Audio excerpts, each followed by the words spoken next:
8,500 രൂപ വിലയുള്ള മേശയ്ക്ക് 500 രൂപ ലോറി വാടക നൽകി. ആ മേശ 10,800 രൂപയ്ക്ക് വിറ്റു. ലാഭശതമാനം എത്ര?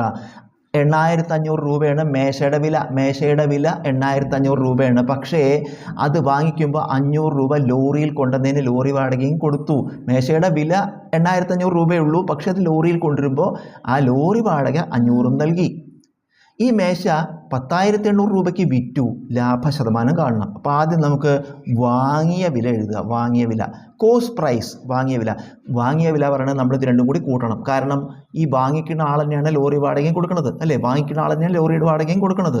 അപ്പോൾ വാങ്ങിയ വില, കോസ്റ്റ് പ്രൈസ് പറഞ്ഞത് രണ്ടും കൂടി കൂട്ടുക. 8,500-ഉം 500-ഉം കൂട്ടിയ 9,000 രൂപയാണ് വാങ്ങിയ വില. നമുക്ക് വിറ്റ വില തന്നിട്ടുണ്ട്. വിറ്റ വില എത്രയാണ്? സെല്ലിംഗ് പ്രൈസ് 10,800 രൂപ.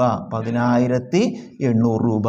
അപ്പോൾ ഇത് നമുക്ക് വാങ്ങിയ വില കുറവും വിറ്റ വില കൂടുതലാണ്. വാങ്ങിയ വില കുറവ്, വിറ്റ വില കൂടുതൽ. അപ്പോൾ ലാഭമാണ്. എത്ര ലാഭം? ലാഭം എന്ന് പറയണത് ഇത് കുറയ്ക്കുമ്പോൾ എത്ര വരും? 1,800 വരും. 9,000-ഉം 10,800. 10,800 9,000 കുറയ്ക്കുമ്പോൾ ലാഭം എത്രയാണ്? 1,800 രൂപയാണ് ലാഭം. എന്താ കാണേണ്ടത്? ലാഭശതമാനമാണ് കാണേണ്ടത്. സൂത്രവാക്യം എന്താ? ലാഭം ബൈ വാങ്ങിയ വില ഇൻറ്റു 100. വില കൊടുക്കുക. ലാഭം എത്രയാണ്? 1,800 ബൈ വാങ്ങിയ വില എത്രയാണ്?